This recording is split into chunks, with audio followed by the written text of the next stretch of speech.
So welcome everyone. Thank you for having used this time and for your patience. We are starting, but before starting this morning talking about such an important issue such as the inclusion of unaccompanied children in Europe, we start with a video to set a bit the atmosphere. Although they are in a very vulnerable situation, these young people have already made long journeys and have taken difficult decisions. So when they arrive, you can really see both fear and strength. The most difficult thing when I arrived here to understand the language, the culture, and how to live here. Avere una persona che aiuta, stai con te nei momenti difficili, nei momenti divertenti. Massimo è un grande amico per me e non lo dimenticherò mai. These young people have their own perspectives and priorities, and it is very important to take those seriously. What it means in practice, creating a space where they feel safe to speak, even if it is to disagree with you. Cercare di dare una vicinanza. That our role is not to decide for them. Our role is to make sure they understand their options and feel safe enough to express what they want.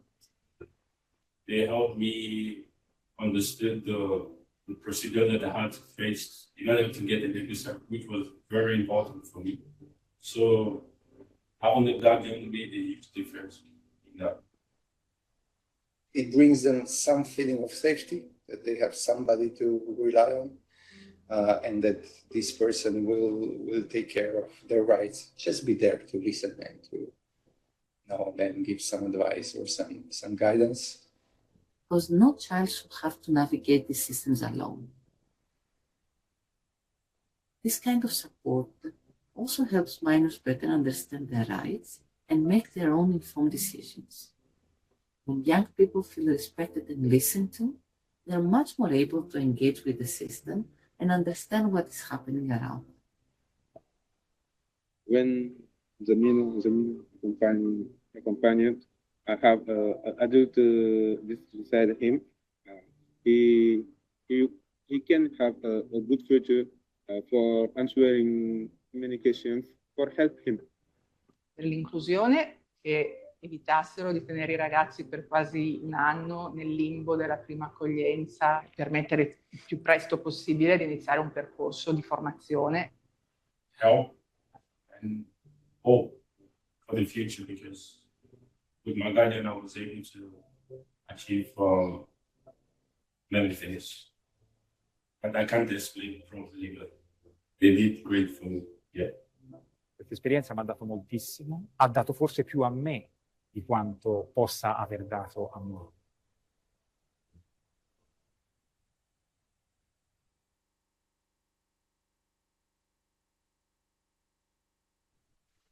So again, thank you for being here. I leave the floor to Honorable Member of the European Parliament, Leoluca Orlando, who is hosting us today, and we are very grateful for that. So please.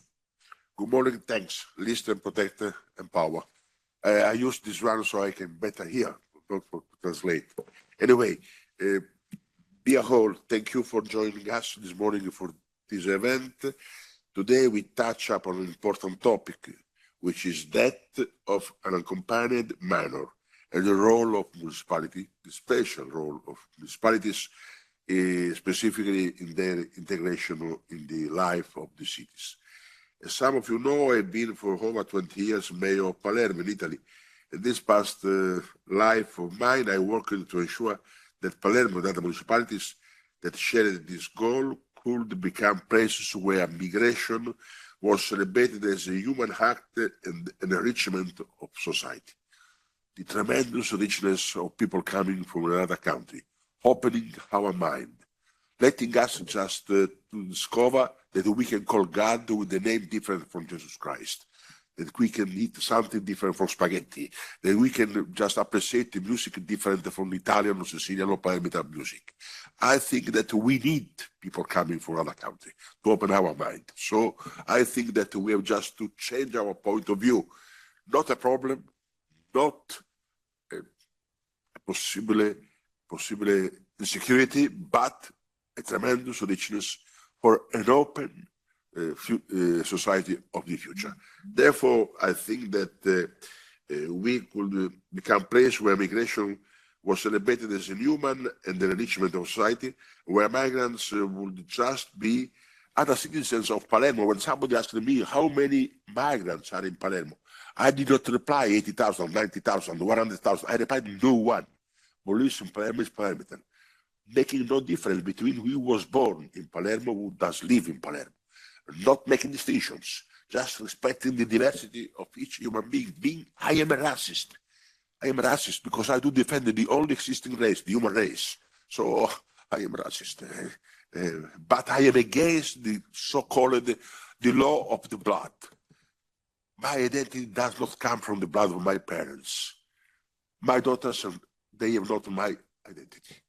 I am not the identity of my brother, because each human being has a different identity. One human race, 8 billions of identities. If we start from this point of view, there's no distinction between who was born in Bangladesh, who was born in Germany, or in Italy. Therefore, I think that we've just tried to create the Charter of Palermo, signed by many other municipalities, as a way to convey our belief in these values. I think that this is part of the reason why I believe so strongly in the work that will be presented today. Just concerning 5 different European countries. The network of sister cities for inclusion and their letter of intent will both be introduced to you with proposal to strengthen the protection and inclusion of unaccompanied foreign minors, and a discussion about policies that place young people's stories at the center. It is a difficult time. It is a really difficult time. We are living just what I call a cultural climate change. Cultural climate change. It is exactly what we are living. And it is a difficult time to talk about migration policies in Europe. Hard-fought rights like that for asylum are being reframed and diminished, and dehumanizing policies and political narratives are being sold to the public. In this context, protecting minors is more important than ever, and as they face more vulnerabilities and given the further responsibilities that states and municipalities have towards them. European Union, unfortunately, tries to eliminate the necessary special care for minors. The last decisions of the European Union are oriented just to abolish the difference between the minors and the adult. It means just to destroy the special care that we have to give to just the minors. And we have this distinction when we speak about the native minors.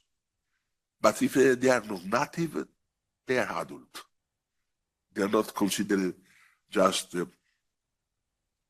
persons who are waiting for a better special care. For these reasons, protects such as this one are particularly important. The project Near to Guardians promotes the social inclusion of unaccompanied foreign minors through the exchange of best practices, an online capacity building platform, and knowledge sharing among relevant stakeholders in 5 European Union member states, Italy, Spain, Greece, Slovenia, and Belgium. I am thankful to the organizations part of the project for having reached out to me for this valuable event. And particularly, I thank Veronica for her work in making it happen. I look forward to sharing this morning together to promote a significant follow-up of our meeting. Thanks a lot.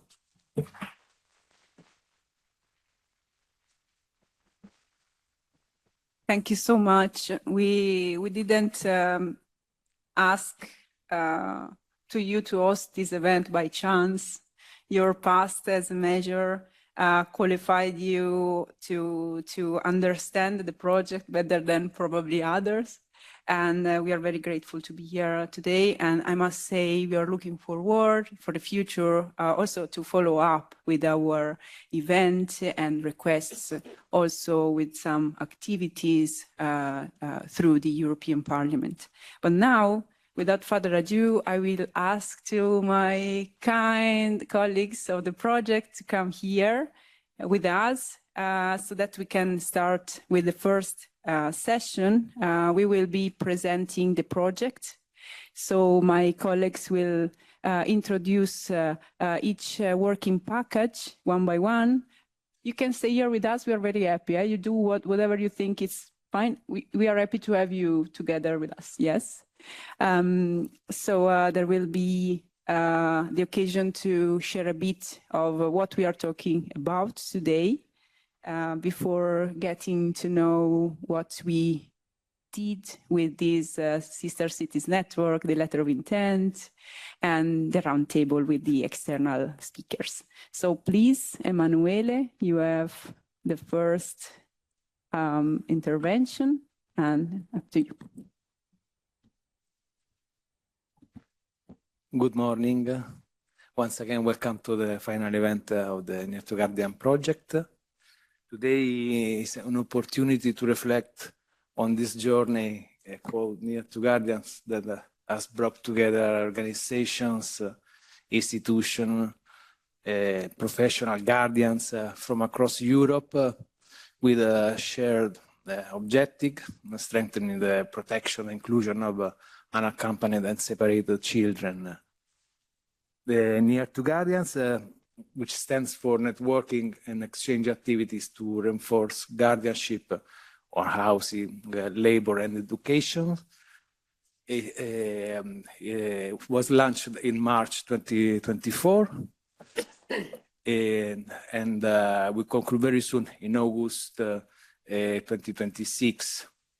Over these months, 6 partner organizations from 5 EU member states work together to reinforce the guardianship systems in each country with a focus on 3 key areas, as I said, housing, labor, and education. Yes, the next, please. The project is co-funded by the EU Asylum, Migration and Integration Fund, and is coordinated by Save the Children Italy in consortium with ZRS, Institute for Social Studies from Slovenia, ESN, European Social Network for Belgium, Fondation San João de Deus, San João de Deus Terras de Lleida from Spain, and Metadrasi from Greece. The main objective was to increase networking, exchange of good practices, and knowledge sharing among guardians and all the relevant stakeholders involved in the guardianship. The project was built on a simple but important principle. Effective guardianship is essential for ensuring that unaccompanied minors can access their basic rights, can develop their potential. Guardians, we know that often the first point of reference for these young people, so they help them navigate complex systems and support them in a key life decision.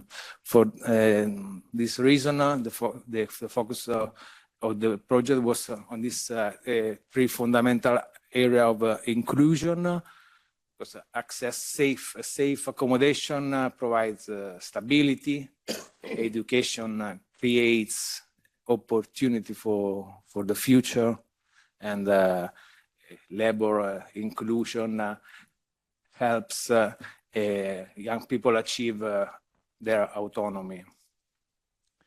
The project involved a wide range of stakeholders, obviously guardians that are directly responsible in representing the minors and supporting them. But we also worked with public administration, institutions, ministries, international organizations, and we involved also social services, organizations from the civil society, and citizens active in the guardianship. The project is structured around 4 interconnected pillars. The first is related to identifying, collecting, and exchanging good practices through interviews, focus groups, visits. The second was the capacity building through an e-learning platform. Guardians and other professionals were able to enhance their skills and gain a practical tool to better respond to the needs of the minors.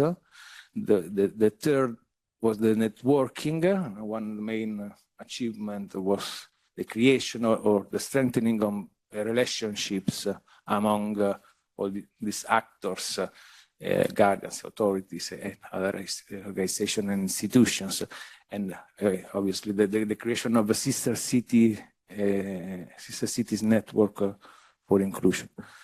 The fourth pillar was communication and follow-up. Throughout the project, we promoted the dissemination of the results, the exchange of good practices, and we also developed a set of recommendations that we hope will help to improve, to strengthening the guardianship systems in each country. But I concluded my part of the presentation, so I will give it to my colleagues that will provide more details about the work carried out. Thank you. Thank you. And I also ask my colleagues to present themselves. I'm not doing this so that you can proceed. Good morning, everyone. My name is Ksenia Perkovic. I come from Science and Research Center. I work at the Institute for Social Studies. Science and Research Center was one of the project partners that was responsible for the work package 2, which I will now briefly present the main findings. Work package 2 focused on the identification, analysis, and the exchange of identified good practices that are supporting unaccompanied children across 5 European countries. And to better understand what works in practice, the project carried out the identification of good practices through desk research and assessment.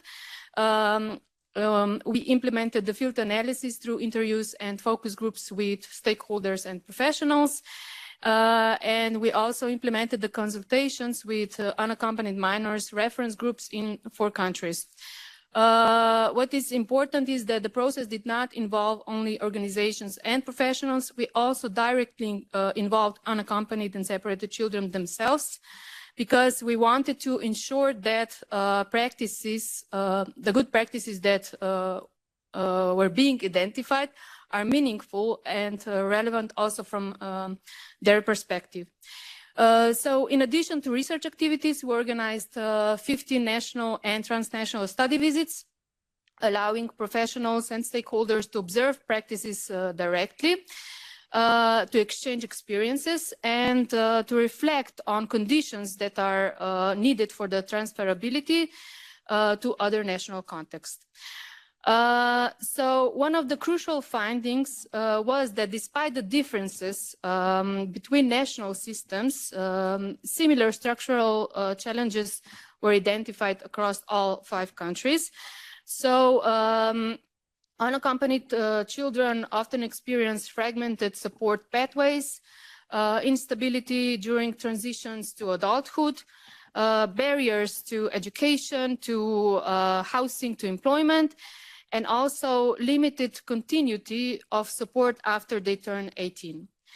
At the same time, the project identified several shared elements of effective practices. So we also identified successful and effective approaches such as legal and administrative desks supporting resident procedures, school enrollment support services, language learning and cultural mediation, teacher trainings, sports, artistic and community activities promoting peer inclusion and social connections, transitional housing projects for unaccompanied minors that are approaching adulthood with multidisciplinary support teams, and also working groups with social workers that are including social workers, educators, private companies, and civil society organizations to co-design concrete and tailored pathways for unaccompanied minors to be able to access the labor market. So the main lessons that were learned, it was the importance of including unaccompanied minors in the process. They highlighted the importance of being listened to and be involved in the decisions that are affecting their lives. What we also learned was that the inclusion becomes more effective when young people are recognized not only as beneficiaries of the support, but also as active participants in shaping responses and policies. Finally, the NEAR project demonstrated that best practices should not remain isolated good examples. So it is very important to enable opportunities for the exchange, the identification of transferability potential, multi-stakeholder cooperation, and what is really necessary is to have the long-term support in order to create sustainable impact across Europe. This is particularly relevant for the policymakers that are part of the, let's say, local communities and local actors, because they play a crucial role in transforming rights of those children into real opportunities and, at the end, meaningful inclusion. I would therefore like to conclude with the one final message. Inclusion is not only about the protection, it is about creating pathways that are leading towards autonomy, participation, and at the end, belonging to the community. Thank you very much.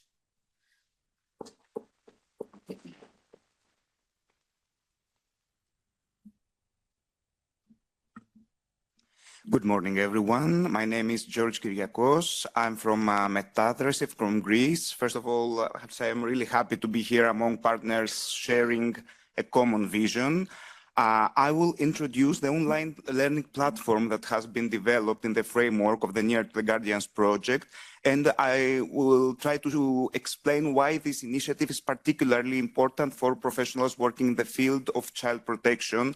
First of all, just to mention that it's no coincidence that Metadrasi participated in Near to Guardians. Metadrasi has been active since 2014, having first introduced guardianship in Greece. So we are really aware of the importance of sharing knowledge and experience and collaborate with other professionals in the field. Now, in the context of the common European asylum system and just before the implementation of the provisions of the new Asylum Pact, I think that cooperation among guardians and general child protection professionals across Europe has become increasingly important, regardless of any differences in the national contexts, and the exchange of knowledge, expertise, best practices, and even discussing the challenges is essential and valuable. So this platform was created precisely with that objective in mind, to provide a common learning resource that will support practitioners and promote high-quality guardianship across Europe. Now, the platform is not just designed for guardians, of course, it's also designed for professionals working in the field of child protection, such as legal practitioners, social workers, anybody involved in asylum procedures of unaccompanied minors, and the reception as well. One of the key strengths of the platform is accessibility. It's very handy, very easy to access just using the link. Anybody can register, sign in, and use it. It is available in the languages of the 5 partners of the Near to Guardian project, as well as in English, all the courses. And one of the aspirations developing that platform was to go beyond the provision of just theoretical knowledge. We all know how valuable is theoretical knowledge. However, there was a thought to focus on the practical application, aiming to respond to the real needs of the practitioners working in the field.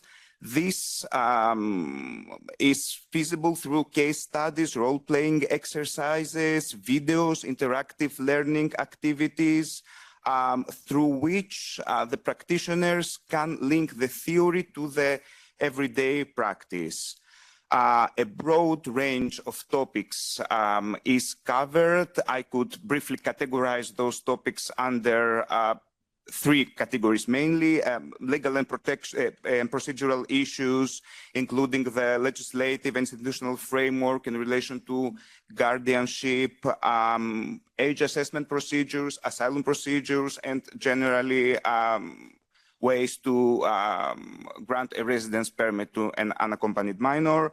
The second area addresses care and protection, including placement in foster families, best interest procedures, housing issues. And the third has to do with coordination, accountability, and case management in order to maintain high standards in the provision of the services.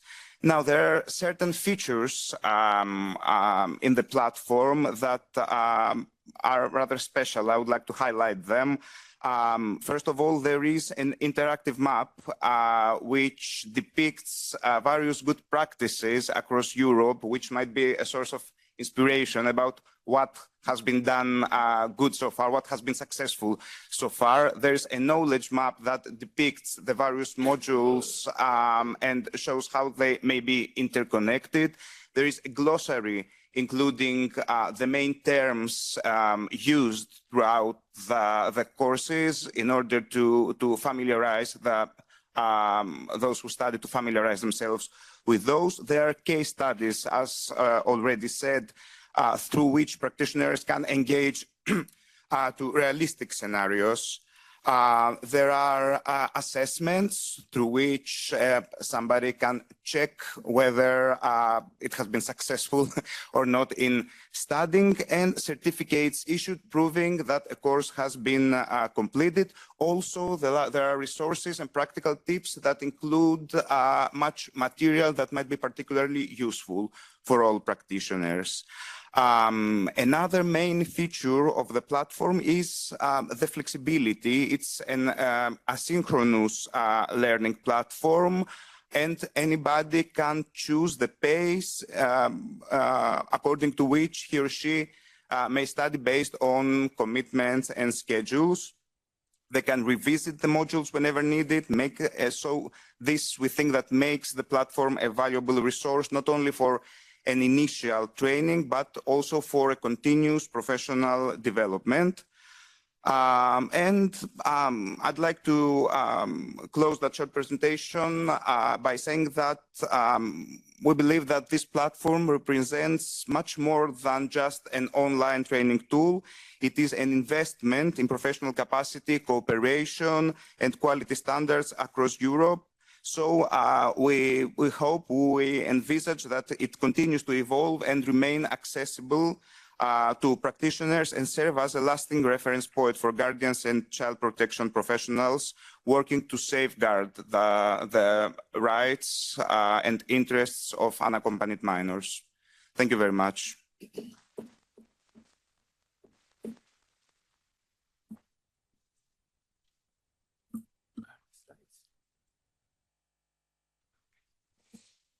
Good morning. I'm Marcos Febas. I represent San Juan de Deuteros de Lleida in Spain.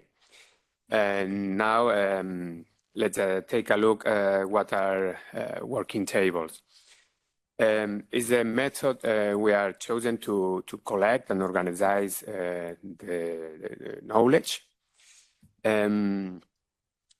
Are important because it's a collective development, it's a bottom-up creation.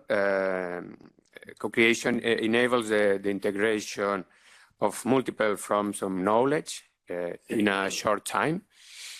It's a multi-stakeholder collaboration. Each country identifies the most relevant actors in its context, civil society, international organizations, local actors around shared goals and shared commitments and ownership. It's local realities that shape European commitments through a process collective, sense-making, creating a sense of shared ownership. The process is from local to European level. The first step is the local working tables in 4 countries, Italy, Greece, Slovenia, and Spain. The local working tables are national, multi-sectoral, and transdisciplinary meetings, are focused on local and existing realities and existing practices, what works well, or procedures we need to change, codifying challenges, vision, values, and commitments, and the outputs fit directly into the international level. And the next step is the path to the international working tables. Transnational exchange across the participating countries, compare local findings, and identify shared challenges, and build a common European understanding. And at the end, refine joint priorities in the letter of intent.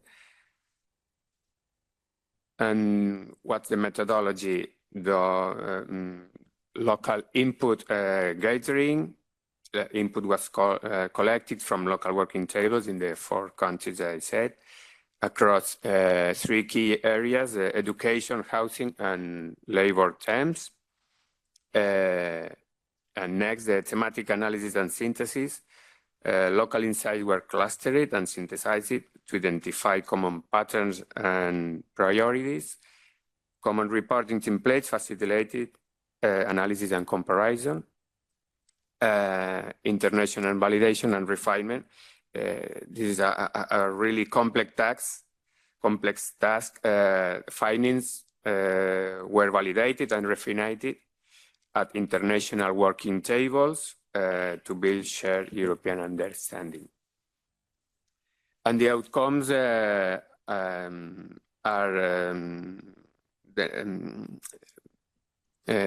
let's take a look at the overall data for the process. More than 80 participants across municipal and civil society, specialist sectors, unaccompanied and separated children were also present at several stages. 3 priority areas, education, housing, and labor inclusion, are the key areas for ensuring effective social inclusion.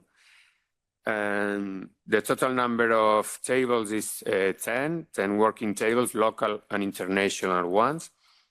And at the end, 1 letter of intent, collective, co-created, and signed towards rights-based inclusion pathways. And this has been the long journey to create the letter of intent. Thank you very much.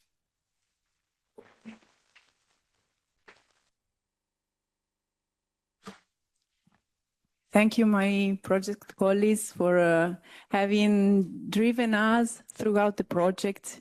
I now have the honor to present to you the letter of intent. As Marcos said, this is the result of such a long year of working together through these online and in presence working tables.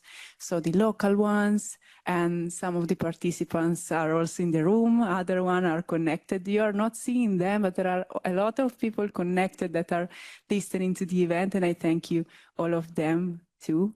And then the International Working Table to, in a way, and to shape this letter. So let's go to see a bit what we are talking about.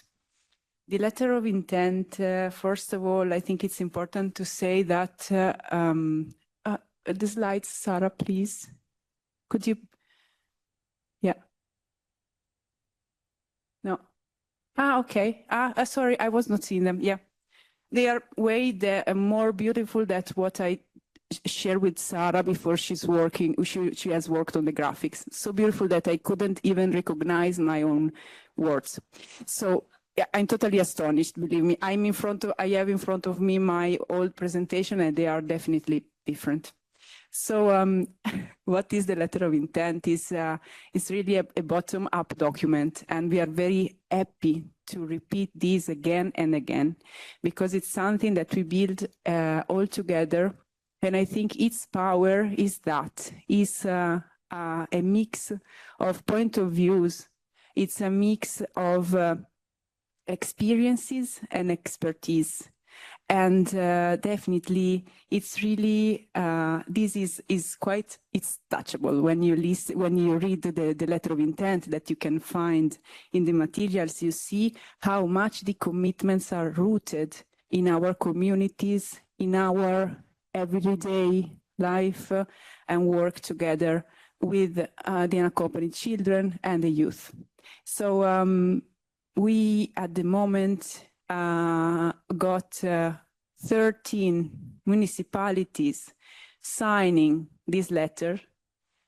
This is the first time we publicly present it, and I wish to say that this is just the beginning.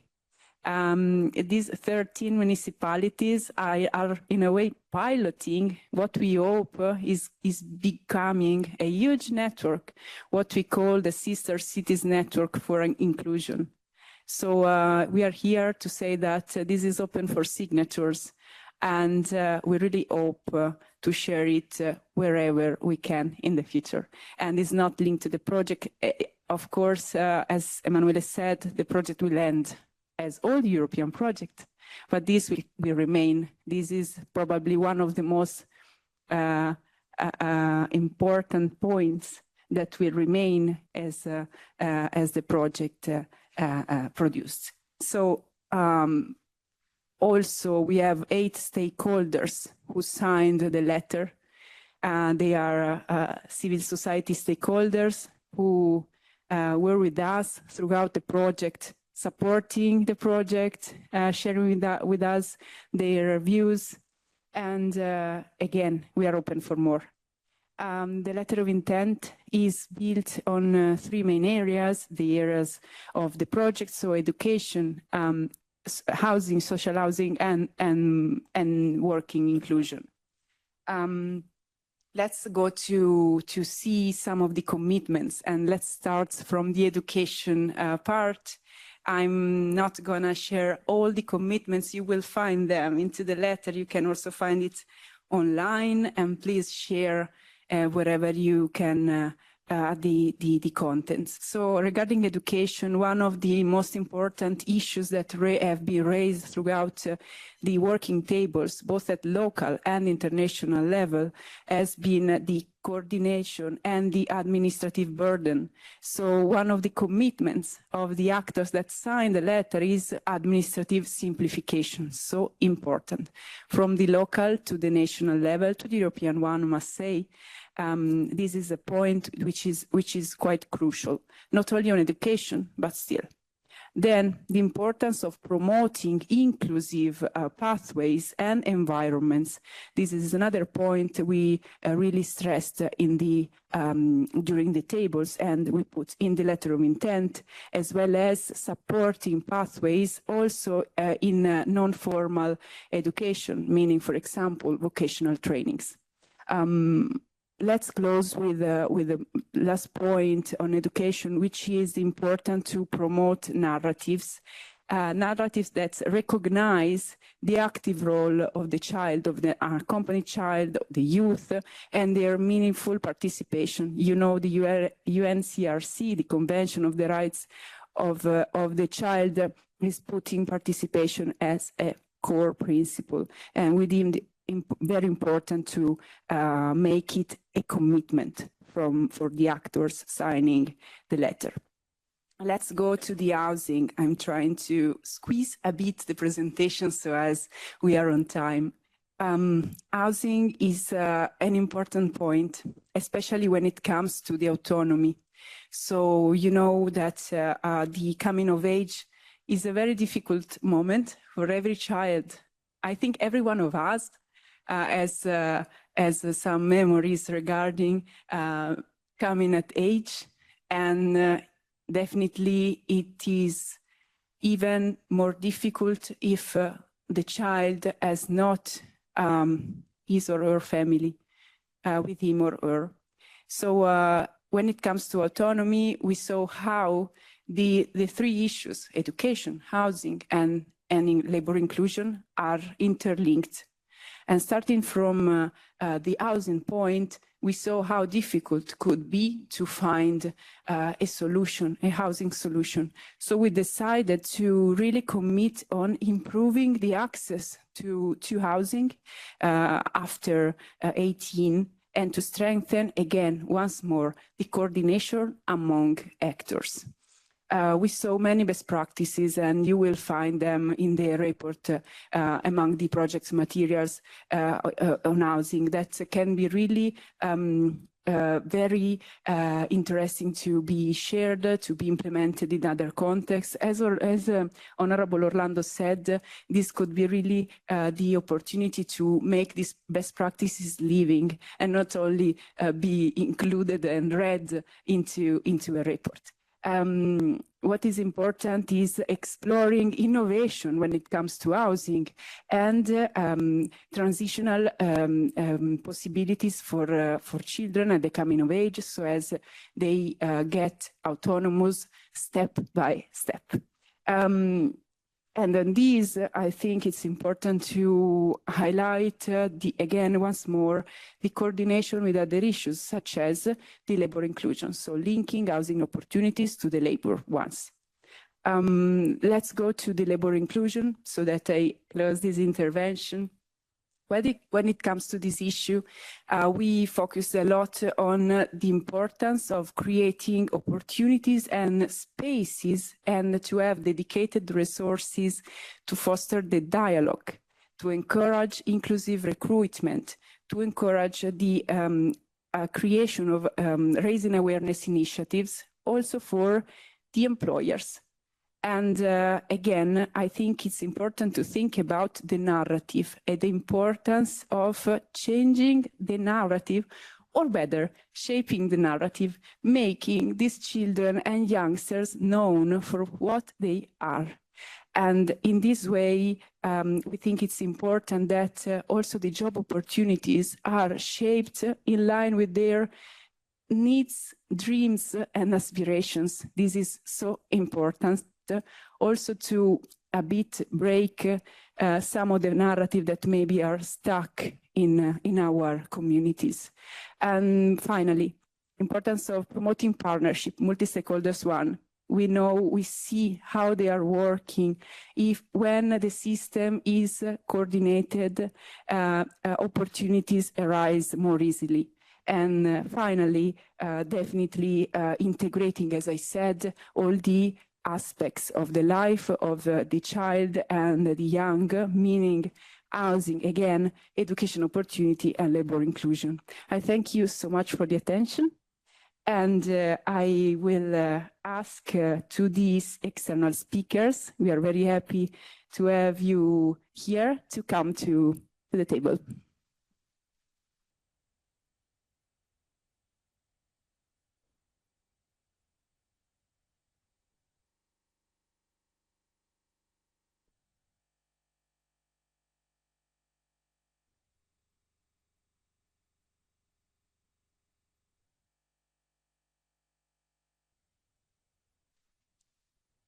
While I wait for our dear friends to come to their places, I will say a few words on this session. We will be having this round table with people who signed this letter of intent, and we are very happy to have them with us today. They attended the working tables, they signed the letter, they are active participants to this experience. And we have also some people connected. Again, I won't present you. You do it by yourselves. I think it's easier and faster. So please, I leave the floor to Barbara Solari. Hope you can hear us. Barbara? Good morning to everyone. Hello. Yes. Hi. Hello. Please, the floor is yours. Thank you. I try to share the presentation. Tell me if you see that. For the moment, not, but we await. Yes. I tried on this.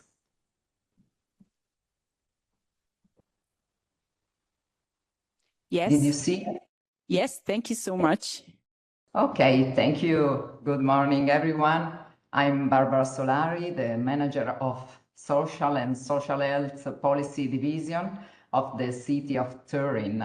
I bring the greetings of Deputy Mayor Michela Favaro and the Councillor of Welfare Rights and Equal Opportunities of the city, who follow inclusion and reception policy with great attention and commitment.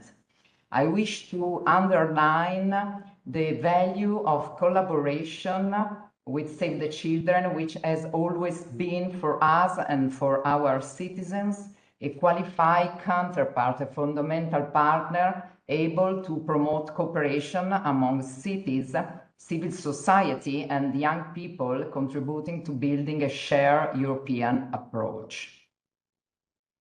The city of Turin is a deeply intercultural city because the inclusion of unaccompanied minors is a challenge that requires cooperation between city, states, and European institutions. This figure, which represents a consolidated demographic trend, make it clear that inclusion policies are structural, not emergency-driven, and a priority for the city governance. Turin was one of the first Italian cities to build a system for unaccompanied minors before a comprehensive national regulatory framework existed. 30 years ago, we tried to design a reception system, and Turin anticipated national policy, building a local model which was later taken up in part by legislation.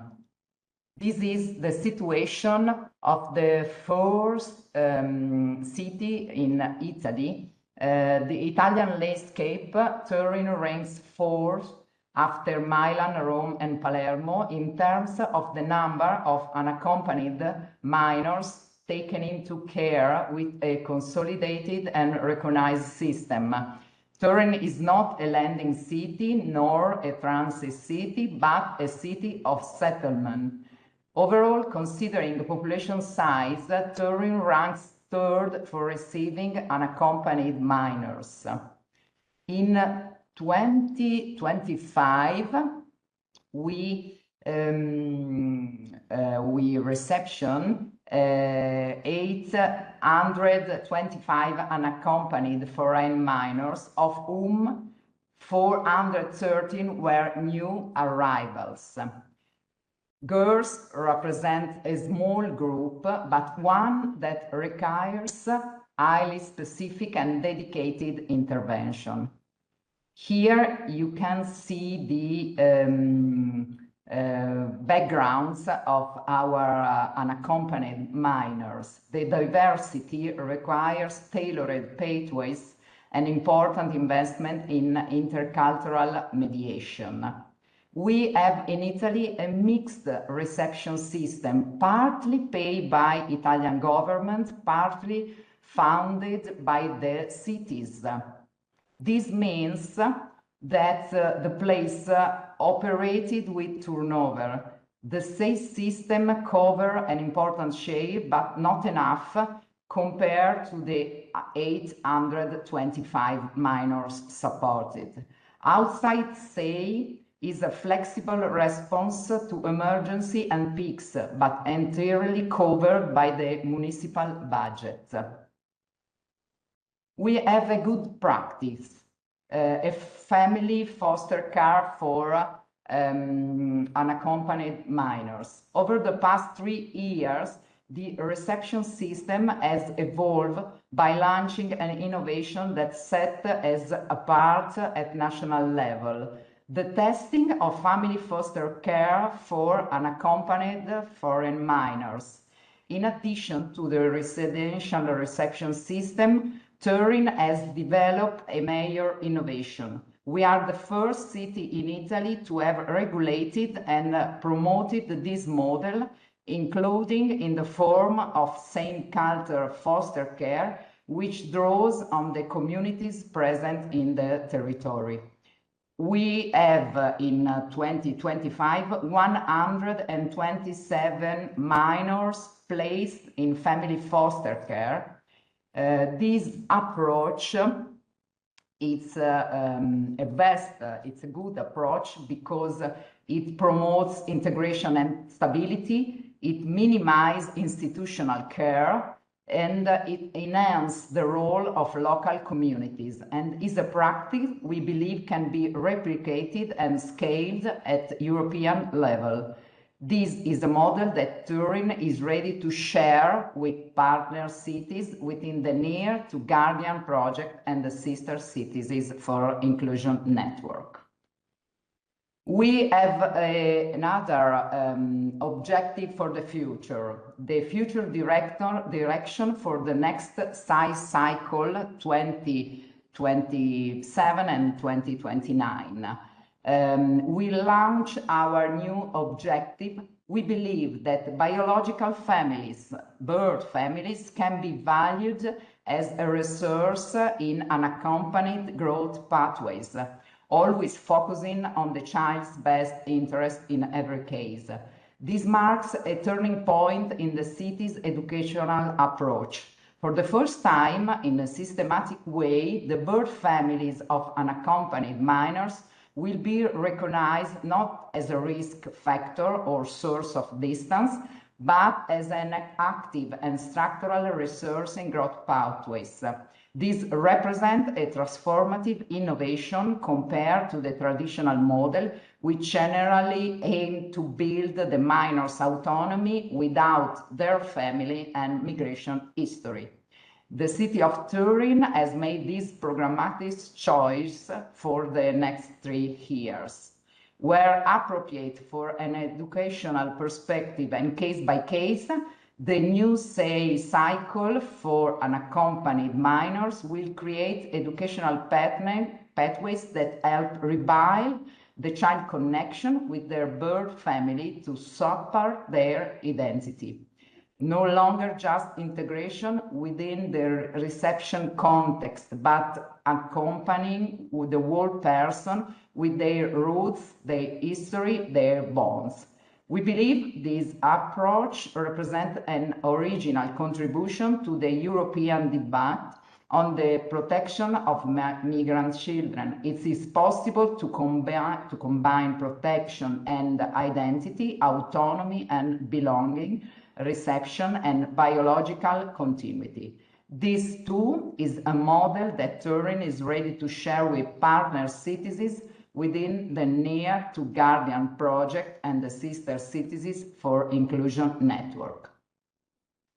This is inclusion pathway and open challenges. Our work does not stop at reception because the goal is not only to protect, but to accompany towards autonomy. There are challenges we share with many European cities. Why the network and the European network is essential. This is why we look with great interest at the Cities Sisters for Inclusion network promoted by Save the Children. Cities are the place where European policies become concrete, rights are translated into services, people build their future. Unaccompanied minors, they don't simply receive intervention. We think they are young people with dreams, resource for our communities, future European citizens. Investing in them means investing in the future of Europe. For this reason, the city of Turin, together with Deputy Mayor and Councillor, is ready to contribute with responsibility, expertise, and the spirit of collaboration. Thank you.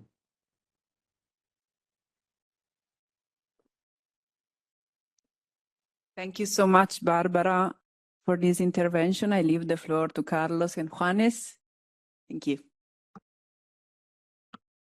Good morning, everyone, and thank you for being here. And thank you, Mr. Orlando, to host us.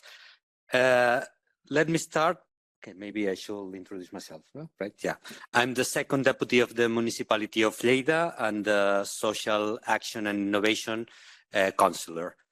And let me start with a thought, with an idea. No minor leaves their home and arrives along Europe dreaming of becoming a political problem, as you say. They come, of course, for looking for a better life. And I believe this is the central point, the starting point of this project. First of all, I want to thank Sant Joan de Déu Terres de Lleida and Save the Children Italy and all the partners involved in the Near to Guardian project. For the city of Lleida, it's an opportunity to be part of this project, and it's an honor to be here today at the European Parliament and to join the network of Sister Cities for Inclusion.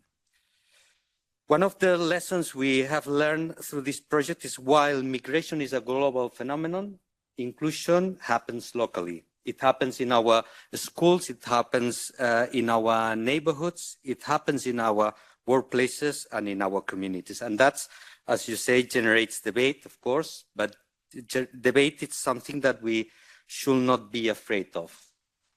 And that's why Near to Guardian project is so important, because we share ideas, we learn from each other, we challenge ourselves to make commitments, and we help to build a common European vision based on cooperation, dignity, and rights. During this project, we have the opportunity to learn from experience in Italy, Belgium, Greece, Slovenia, and Spain. And these guys had the opportunity also to travel these places and to visit these cities, not me. It's something, it was just invited to the local sessions and the online sessions, something that we should review for the next time, maybe. No, seriously, we have learned from our partners to share the same challenge and to face the same demanding questions. How we support young people to their transition to adulthood, how we ensure access to education, housing, and employment, and how we create places where young people can truly participate. In Lleida, as in the other participant cities, we have learned that inclusion cannot be built through individual actions. Our experience tells us that successful inclusion requires coordination between public administrations, social and education organizations, employers, and local communities.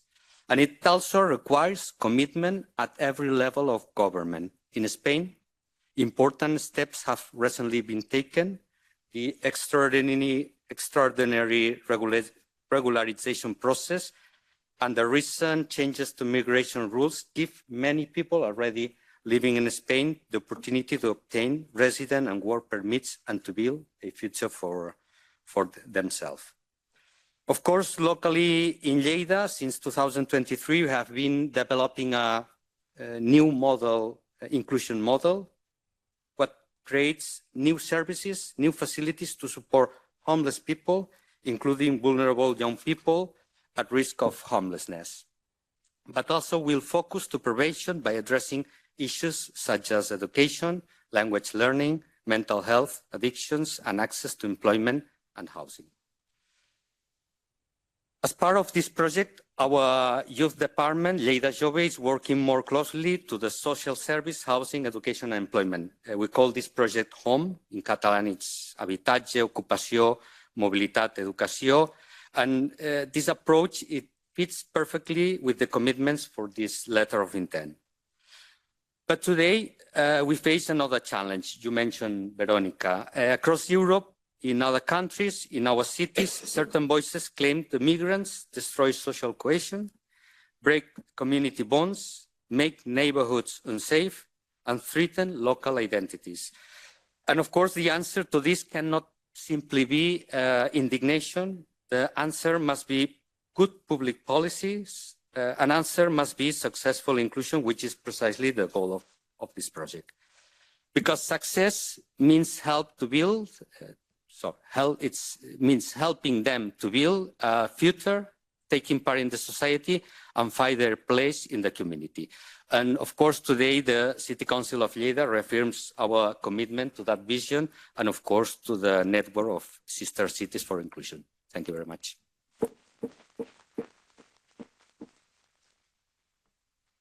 Thank you so much for this intervention. I leave the floor to Igor Mrentic.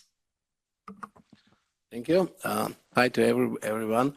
My name is Igor Mrentic. I am a mayor of Postojna, the small city, the most beautiful part of Slovenia. The small city with 70,000 habitants, but we have experience how to work, how to deal with the refugees in the first place, then with migrants and with minors. We received first refugees in 1990 from Bosnia and Croatia, a few thousand of them. Most of them are already respect citizens right now. They live with us and they are integrated like later Syrians unaccompanied minors. As I said, after that, we receive a lot of refugees from Syria and other countries, but not only refugees. There were a lot of migrants who were looking for a better life, for opportunity in their lives. And in the last few years, we received, like you are, I believe, refugees from Ukraine. That's why, as I said, we had a lot of experience, but you never know enough. That's why it's very important to work with somebody else to change experience. And right now, it's an honor to present the municipality of Postojna at this important event and to join the network of twin cities through the signing of the letter of intent. For my municipality, becoming part of this network is very important because the challenges related to the protection and inclusion of unaccompanied minors require cooperation, solidarity, and shared responsibility across Europe. No municipality can address this issue alone. By working together, we can learn from each other, as I said, each other's experience, exchange good practices, develop more effective approaches to supporting vulnerable children and young people. The network of Twin Cities provides a valuable platform for dialogue, mutual learning, and cooperation between local authorities. It enables us to strengthen our capacities, improve our services, and create more inclusive communities where every child has the opportunity to feel safe, supported, and to feel respected. That's why we believe that the exchange of knowledge and experiences between municipalities is very important for building sustainable and human solutions. Through this cooperation, we can contribute to a stronger European commitment to the protection and inclusion of accompagned minors. As I said, we have a lot of experience how to integrate minors, but we never know enough. That's why I'm really happy to be here to share experience with you. And thank you for this opportunity. And we will look forward to work together in the future. And I promise we will. Thank you. And we are here to do so. So thank you so much. I leave the floor to Socrates Yakumis. I think you are online. And let us know if you are listening, hearing us. I'm okay. Hello. Hello. Hi. Welcome. Hello. Please, the floor is yours. Thank you very much.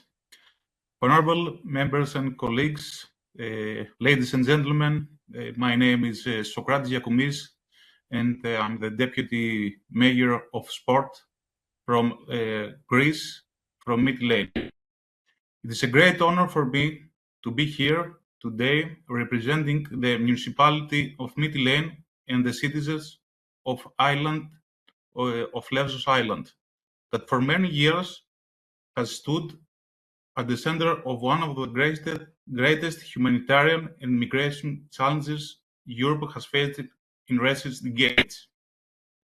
Today, I represent Mytilene, an island that lies not only at the borders of Greece, but also at the borders of Europe's values. Lesbos did not learn about migration through reports and statistics. We lived it. We faced it every day on our shores, in our neighborhoods, in our school, and within our local communities. Despite the difficulties, we proved that solidarity is not merely a European value written in declarations and official documents. It is an action. So, today, more than ever, we must speak about a Europe that does not limit itself to managing consequences, but invests in solutions.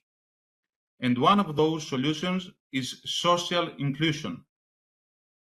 As Deputy Mayor for Sports for 2 years, from 2024, I am convinced that sport is one of the most powerful tools for integration, acceptance, and social cohesion. One of the playing field, there are no refugees, migrants, or locals.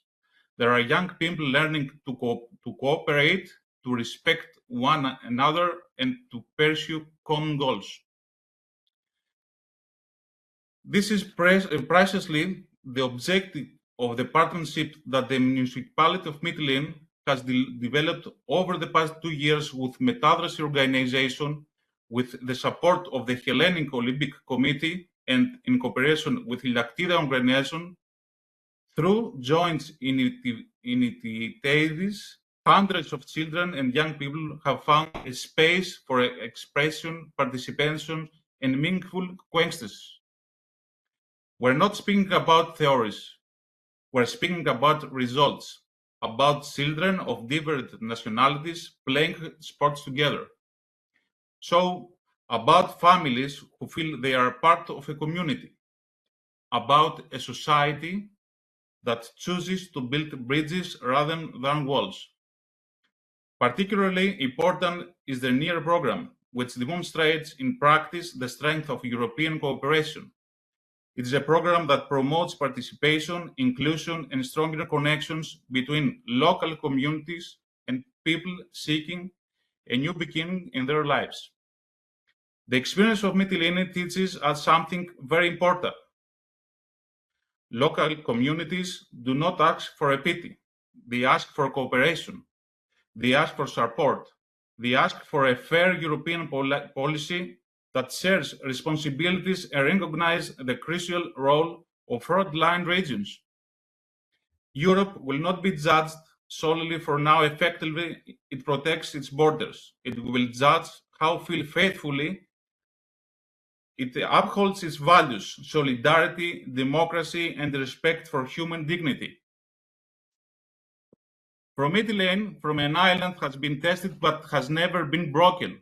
We send today a message for the whole of Europe that integration is possible, that extension is possible, that diversity can become a source of strength rather than a cause of division. And that post at sports, when combined with vision, cooperation, and European support, can become one of the most powerful tools for building a more united, more just, and more human Europe. By developing sport, we promote culture. And by promoting culture, we build societies founded on cohesion, respect, and opportunities for all. Thank you very much.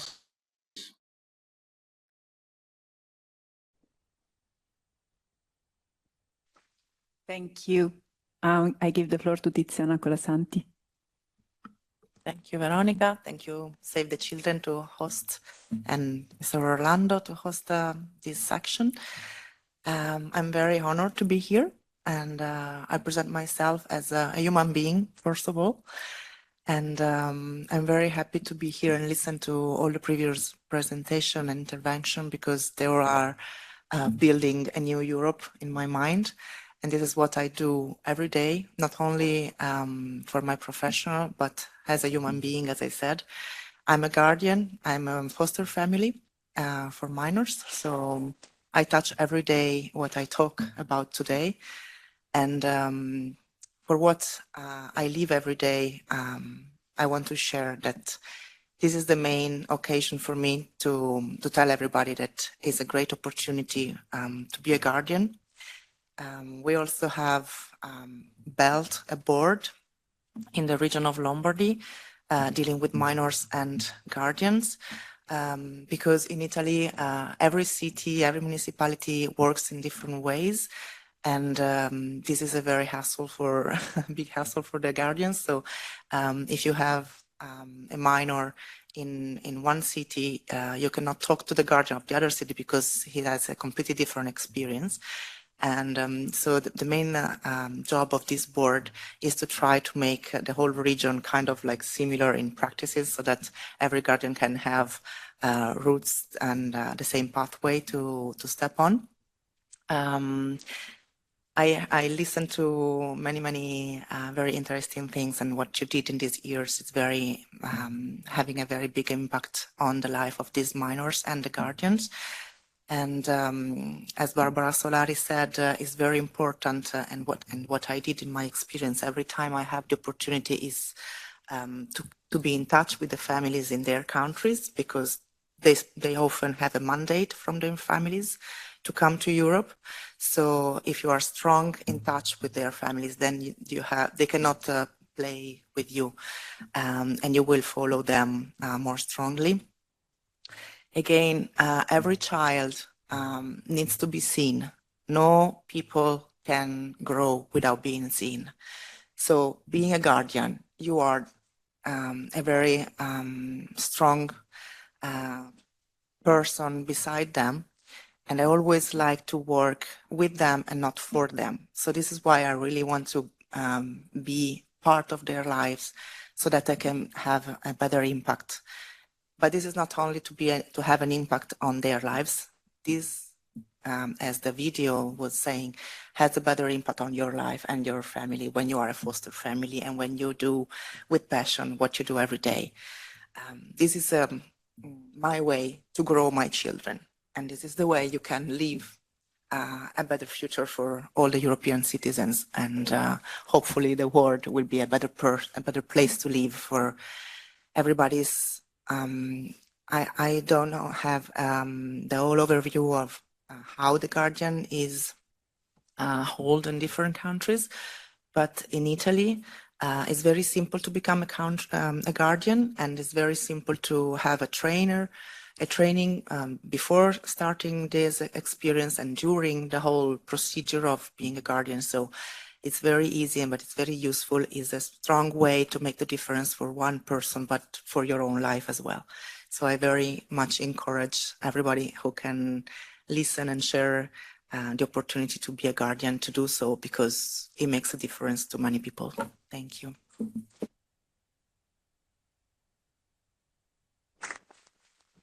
Thank you, Tiziana, for this beautiful intervention and to bring here the views of the Guardians, as the title of our project says. We really think and tried at least to support the Guardians throughout this experience, and hoping our materials will support you even in the future. And then last but not least, I give the floor to Juan Antonio Luque Peregrin. Thank you. Thank you for having me here. My name is Juan Luque. I'm with SAMU in Spain. I actually have experience as a case manager for migrant minors and foster foreign youth. And I want to bring here a little bit of our insights into migration and the integration of minors and youth in the south of Spain. And I will be starting with a little summary of what I'll be sharing. Can we move forward? So I'll be explaining a little bit the migration context we experience in the south of Spain, some systemic barriers, and the ecosystem response we propose to it. But first, I'd like to introduce a little bit SAMU. It was founded in 1984, and ever since we have been providing health and emergency responses to humanitarian crises through international missions. Also, we have been providing social services for children, youth, families, homeless people, or people with disabilities. And we also provide services within education through our innovation and education area. We can move forward to the next slide. Next one, please. That is. I'd like to also start by saying that migration is not a new thing in Spain, as we've mentioned before. But however, in 2018, there was a big surge of migrant minors arriving at our coasts. In just a few days, nearly 7,000 minors arrived to the southern coast of Spain. Although numbers have decreased ever since, we have seen a steady influx of minors arriving at our coasts. As per demographics, most of them are from Morocco, followed by Mali, Algeria, and Guinea. And as it was mentioned before, although most of them are males, we need to take into account, we must consider females and their needs when designing social interventions. As an example of the previous, of this big surge we had in 2018, I'd like to bring here the case of Ceuta.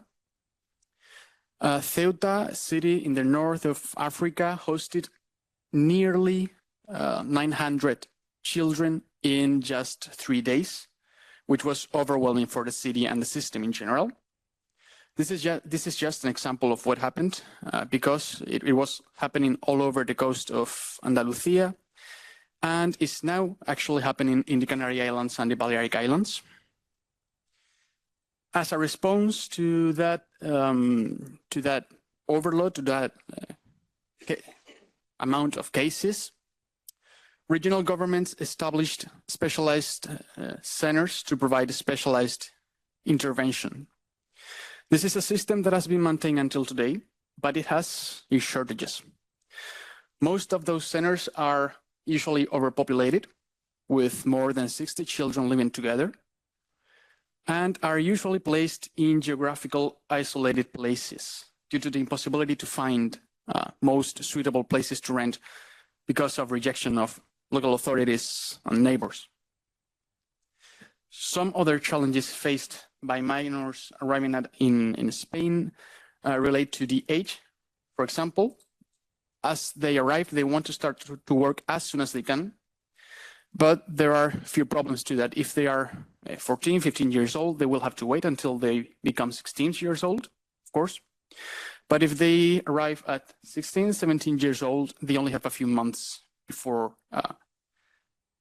becoming independent to find a job, which is completely, or at least really, really complicated. As I was saying, they also need time to become proficient in Spanish, or at least learn the basics to become independent. We also have the issue of the geographical isolation, which does not help in social integration whatsoever. And there are also educational gaps. We do not have professional teams that provide an immersive cultural and language experience for minors, thus preventing them from becoming fully integrated in the school system.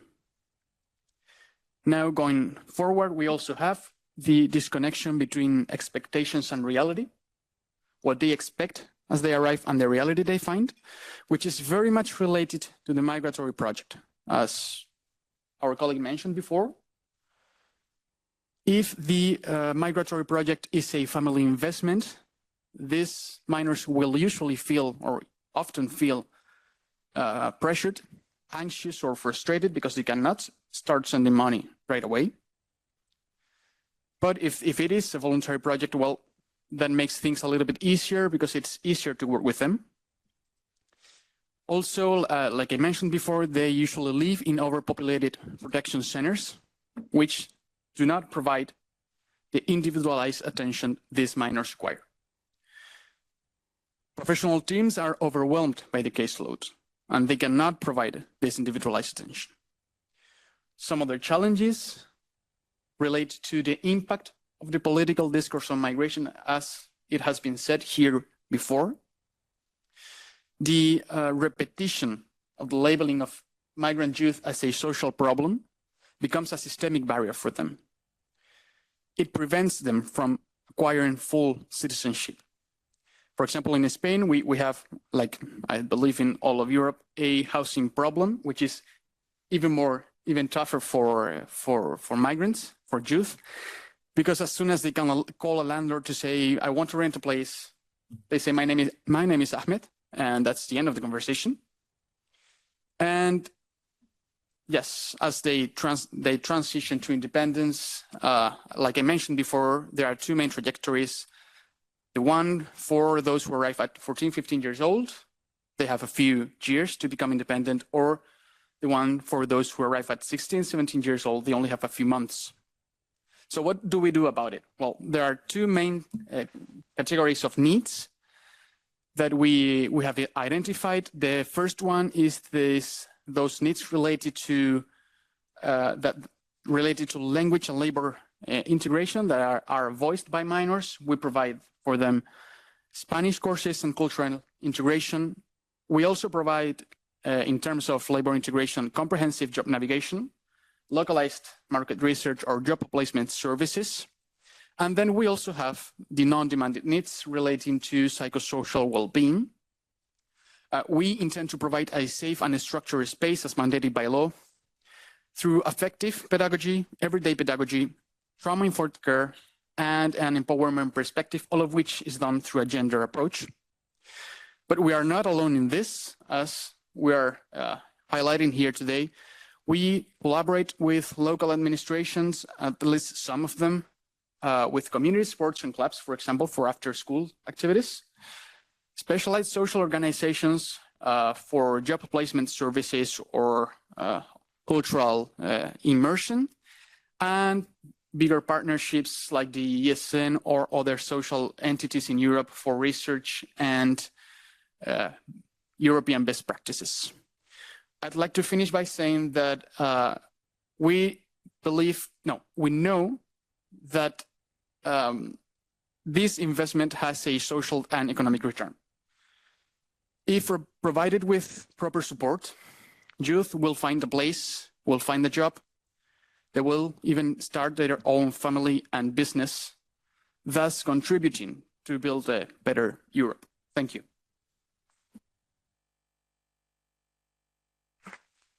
Thank you very much, all the speakers. You can choose to stay here or to go back to your seats. I just give the floor to Chiara Calderoni, who is presenting the policy recommendations we realized throughout the project. Thank you so much.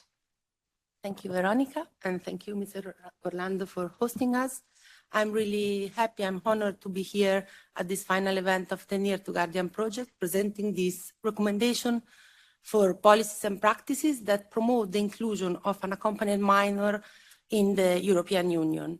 These recommendations are developed in the project and are based on exchanges we had with guardians, other actors involved in the guardianship system, and also with unaccompanied children and youth. They're strictly connected with the letter of intent Veronica presented before. And they're targeted for sure at decision maker, but also at other key actors involved in the protection and inclusion of unaccompanied minors. The objective is to promote these effective and coordinated guardianship models that can really ensure the access to rights and opportunities and foster the inclusion and autonomy of unaccompanied children and youth in the European Union. The first set of recommendation is about listening to children's voices and about the participation, because the participation is crucial for fostering inclusion.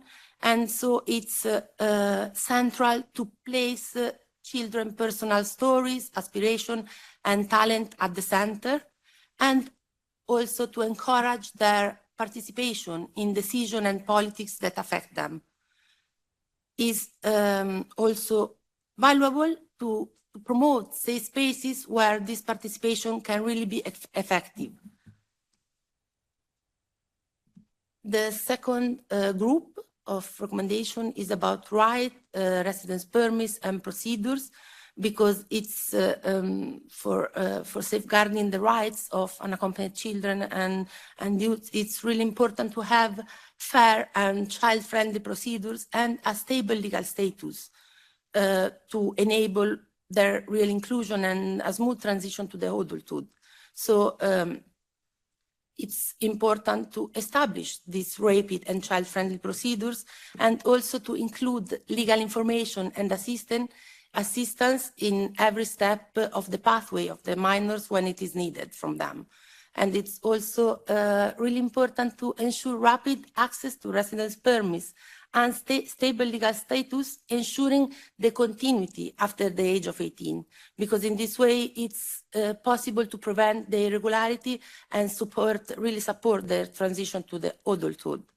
Finally, it's also important to promote the relocation as a measure of solidarity, as it is in the new European Pact for Migration and Asylum, giving the priority to unaccompanied children, and also to guarantee the right for family reunification only for sure when it is in the best interest of the child. It's also important, which is another set of recommendations, to promote high quality guardianship systems, because guardians are crucial to protection, guidance, and to inclusion of unaccompanied minors, as we saw before with Tiziana. And so it's really important for them to have a timely appointment of a guardian, and to have also the continuity of guardianship, while at the same time strengthening the coordination and the collaboration between guardians and other services which are involved in the guardianship system.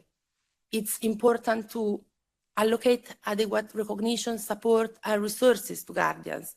For example, when we speak about resources, we speak about reimbursement in the systems in which guardians are volunteer. And it's also crucial to strengthen the guardian skills with continuous training, support, peer exchanges, and supervision. Inclusion depends for sure on social connection, and for this reason it's so important to foster the peer relationships. It's important to foster the opportunities for interaction, exchange, and these peer relationships between unaccompanied and local children and youth. And also for this social inclusion, it's really important to have a qualified intercultural mediation at all stages of the pathway of the unaccompanied minor. And as it is important, the social connection for inclusion, inclusion for sure depends on also on health and well-being of the children. So it's fundamental to guarantee a free and effective access to healthcare during all the pathway from the arrival, and giving a focus, having a focus on mental health services that we saw that it's a crucial point in their life, and so to ensure timely support when it's needed, also in this framework. We arrived at the education, which saw before also in the letter of intent, and which is one of the key areas of our project. Education is one of the most powerful tools for effective inclusion. It's not only about access to school, it's a more in-depth discussion. It's about belonging, it's about aspiration, it's about real participation. And so, and we saw there are issues, there are challenges. For example, in the recognizing the previous educational pathway, in having access to mainstream education, but we know that inclusive education system are key to fostering all this inclusion, autonomy, and well-being of the children. So it's important to recommend to ensure a timely access to the mainstream education with appropriate placement in classes with the other boys and girls more or less of the same ages of the unaccompanied minor. It's fundamental, their prior learning, the recognition of their prior learning and qualification.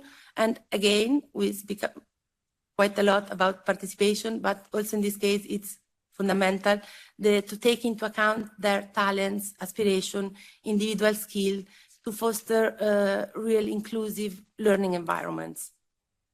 Finally, also with another focus on peer relationships, it's also important to encourage the access to extracurricular activities, such as sporting, cultural, artistic activities, to foster the well-being, the relationships, and also a sense of belonging of these boys and some girls. We have another set of recommendations, which is about housing, another key areas of our project, because high quality reception and housing are fundamental to ensure protection and well-being. So it's really important, and also, as we saw with Veronica, the access, and with many other interventions before, the access to the independent housing solution during the transition to adulthood, it's one of the main challenges for youth leaving the reception system. So it's really important, after an adequate reception condition for arrival system, it's really important to develop, as Veronica said before, gradual and transitional housing solution and innovative housing solution, such as could be shared accommodation or temporary housing solution. But the real important thing is to ensure continuity of this support after the age of 18. If not, there is no autonomy and there is no inclusion. And it's also important to strengthen the coordination between private and public actors, civil society, to build really integrated and sustainable strategies, housing strategies. Our last set of recommendations is about our last key areas of the project, which is access to the labor market. That is also we all know that is essential for the independence and the social inclusion, and because not only about achieve economic independence, which is really important, it's fundamental, but it's also about build social relationships, participating in the local life community, and develop skills. So it's important to promote personalized guidance and mentoring support to choose the right career. It's important to encourage local partnership between institutions, services, training providers, but above all, private companies, to foster the engagement of the employer and to also raise awareness for them and to raise their engagement. And finally, it's important to integrate pathway of access to labor market with education and with housing to have really sustainable and long-term solution in an integrated approach. So thank you very much.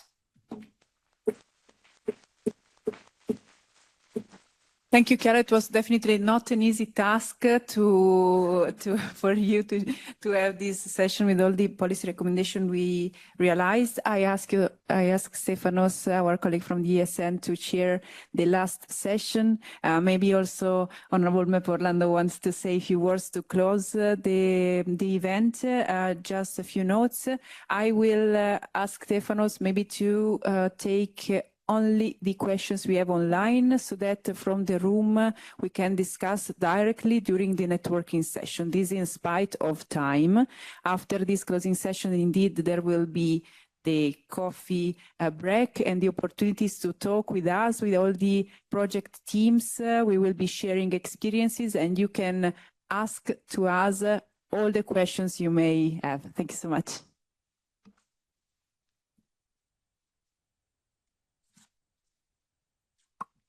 So hello everyone from my side. My name is Stefanos Michalakakis. I'm a junior project officer at the European Social Network, one of the main partners of the project. Before I do a short conclusion for the session, I would like to open the floor, as Veronica said, for questions. Are you monitoring the chat from online? Yeah, no chat. They can open the mic if they have questions online. We wait for a few minutes and then, well, a few minutes, a few seconds, and then we go.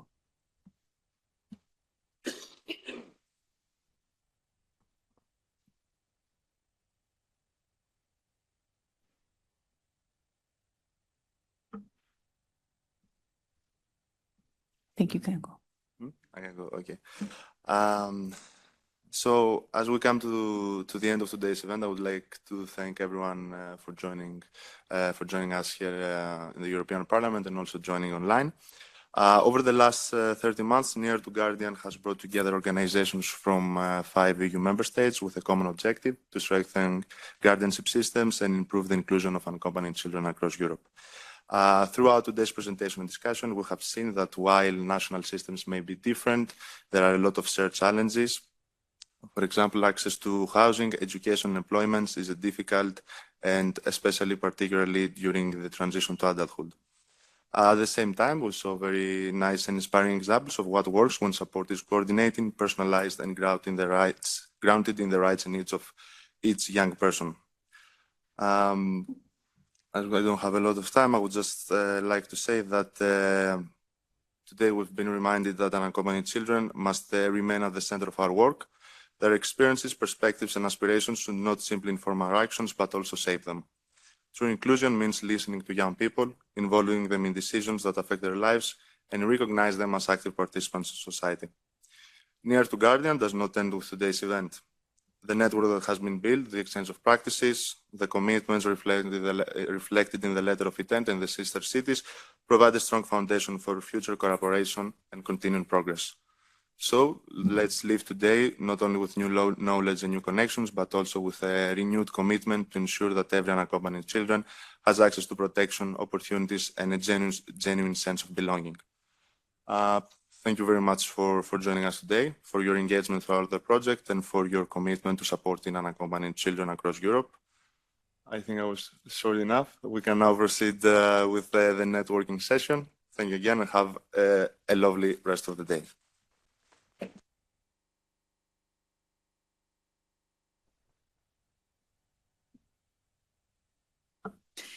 Thank you all for your participation. I don't know, Mr. Orlando, if you want to say a few words, you are more than welcome. Oh yes, thanks, Veronica. I just wish to say that it is much better to light a candle than to protest against the darkness. And I think that you did exactly what I'm saying. You just tried to give some positive, concrete positions. So that is the best way not to be against, but to be alternative to what happens today, especially in the European dimension. But we need to open Europe. We have no other chance. Otherwise, we'll be condemned to stay inside our state. No, please, let me not remain closet inside Italy. I think that each state needs just to consider Europe a better position, a better challenge, a better hope for the future. Therefore, I think that I really appreciate what you said, because you spoke about your life, about your concrete experience. That is the best way just to respect the human rights of the non-accompanied minors. Letter of intent and recommendations are your identity card. And I think that we can start from this, from letter of intent and from recommendations. To establish the follow-up, you know your follow-up coming back home. But probably we together can just define the follow-up together, just speaking with Europe. First of all, I think it is necessary to promote participation of municipalities. I wish to say thanks to the mayors, the vice mayors, the representative of municipalities who join us today. But I think that we can do something more. For instance, to connect this experience with the Euro cities, to connect this experience with the Global Parliament of Mayors. I founded 10 years ago the Global Parliament of Mayors, that is just in Den Haag, in the Holland. And this is just involving 100 mayors from the world, especially from Europe and Africa. Today, the president of Global Parliament of Mayors is the mayor of Porto. His mayor is a Portuguese. Is a Portuguese mayor. And I think we can contact, you can contact and say it's possible just to have some form of cooperation between this network and the network of mayors. I think it would be possible and important to contact the National Association of Municipalities, ANCI in Italy, but every European state has something like ANCI. So in Austria, so in Germany, so in other countries. It is one part of the follow-up. The other part can be just to promote attention of European institutions. The formal European institutions, starting from the informal group for the children's rights. We have in the European Parliament an informal group for children's rights that can be one way to involve the participation of European deputies. We invited some of them, but they were in another place in the building for contemporary meetings. But I think they will be sponsored just to join us. I know all of them. I am together with them even in another committee, so we can just try to involve them. To do what? To do what? I think we can try to write a recommendation just for the General Assembly of European Parliament. Can be something more simple that we can do in few days or in some week is just to present a written question. Putting inside the written question some question just starting from your letter of intent and from the recommendations. And we can just send this written question to the President von der Leyen, but especially I think we can send to the Magnus Brunner and probably even Megrat. So we can just, Brunner is the Commissioner for Migration, and Megrat is Commissioner for Justice and Human Rights. So we can send to both. It's a written recommendation. It's one way to say, please pay your attention to, especially because in next October will be probably launched a proposal for security in the cities. And I think to respect the human rights of not accompanied minors is one way to guarantee security in the city. Because we have to think to the future, not only to the present. So I think there's a lot of things to do. I am at your disposal. You walk and they say yes. no, let's work together. Let's work together.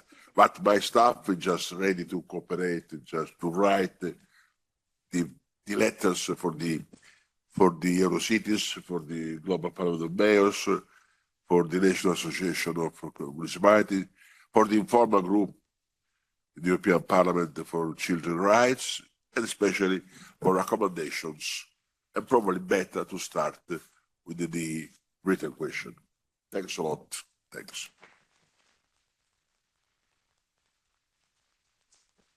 Thank you so much also for sharing these points. We are definitely following them up, and you're very concrete, and I think that we here all need some concreteness when it comes to discussing such an important issue. So thank you so much for giving us also some thoughts for the future as a network. I'm opening the networking session. Please, there are some refreshments, coffee, and we are in the room.